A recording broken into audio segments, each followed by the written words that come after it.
शकता ऑलमोस्ट माझा कंप्लीट झालेला आहे.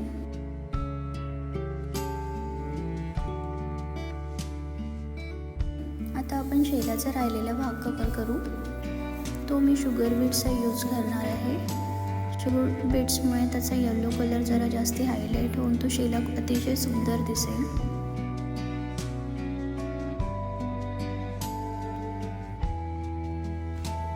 बघा माझा शेला पूर्ण झालेला आहे. किती सुंदर दिसतोय. आता आपण कान कुंडल करूया, जे मासोळीच्या आकाराचे बनलेले आहे. ते शुगर बीट्सनेच करूया. ते आपल्याला एक एक शुगर बीट्स यूज करायचं आहे. फार घाई न करता आरामात वर केलं की त्याला सुंदर असं रूप येतं.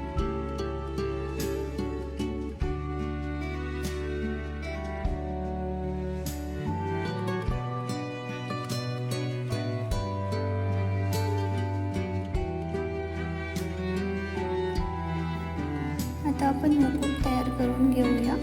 मुकुटला मी पहिले बॉल चेन, नंतर स्टोन चेन आणि नंतर परत बॉल चेन लावली आहे. आता मी शुगर बीट्सचा यूज करून वरचा पोर्शन फिलअप करून घेणार आहे.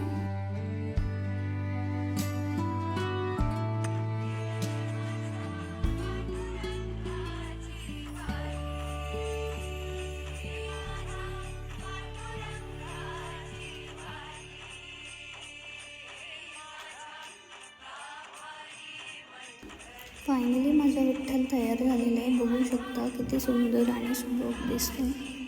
प्लीज व्हिडिओ आवडला असेल कमेंट करा, शेअर करा. थँक्यू.